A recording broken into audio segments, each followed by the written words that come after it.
here's a little story.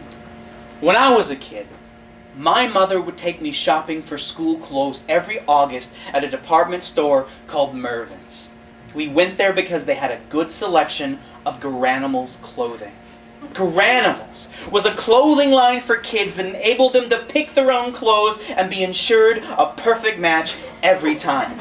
Everything had a tag in the shape of an animal, like a purple giraffe, or a yellow zebra, or a green hippo, and you just matched up the tags. My mom would take me to the shirt rack and let me loose to pick whatever shirt I wanted. Then I'd bring the shirt over to her for final approval, and we'd head for the pants rack. I'd hold the tag of the shirt in one hand and flip through all the pants looking for the right tag. And most of the time, I'd find exactly what I wanted, and I'd give this little shout of victory, yes, and bring it back to my mom.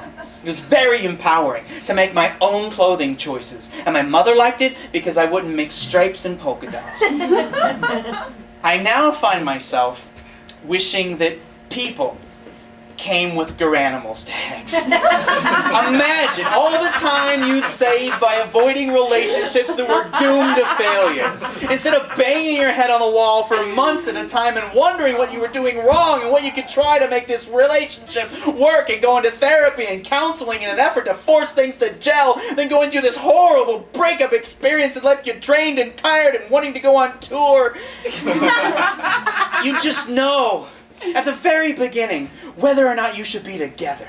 Imagine meeting someone in a bar or a poetry reading or a party, and you start a conversation, and there's laughter and nods of agreement, and they're cute and you're feeling cute and you're making all kinds of eye contact, and suddenly 4 hours have gone by so effortlessly that you've barely noticed.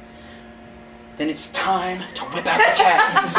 You'd reach into your pocket and pull out your orange rhinoceros and show it to them. And they'd kind of smile, nod their head, and reach into their backpack and pull out a pink zebra. And you'd both laugh, that kind of wistful laugh, because you'd both be thinking, oh man, that's too bad. We were getting along great and everything. But in the back of your mind, you'd be thinking, whew, that was close. And you'd be relieved because now you'd be able to concentrate on a friendship, not have to muck it up trying to force it into some kind of hopeless romantic entanglement that would leave you both unable to be in the same room together. You'd save so much time and heartache and frustration. Imagine the joy of finding your true soulmate purple lying and knowing this is it. This is the one you've been searching for. This was the fabled perfect match.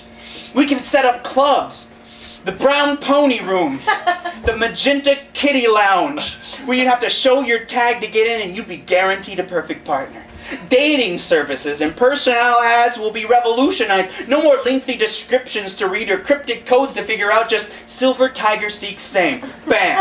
You said it all. Search services could offer help in finding those not so common lemon leopards and tangerine iguanas.